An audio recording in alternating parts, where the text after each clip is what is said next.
DJ Mukesh राज कहाँ घर बा तुहार हो? अमाटोल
डीजे मुकेश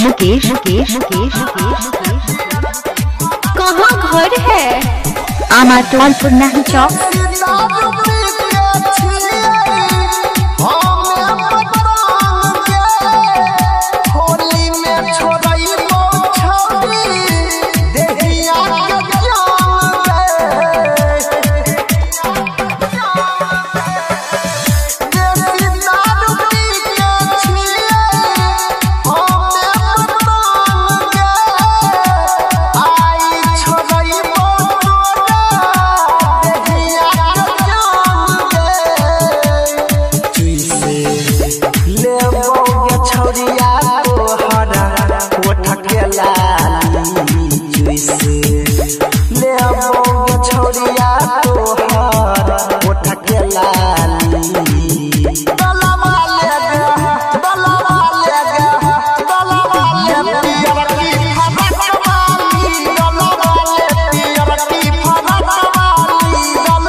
आपका नाम क्या है? और आपका? डीजे मुकेश राज कहाँ घर है? अमाटोल मोबाइल नंबर 9021676653।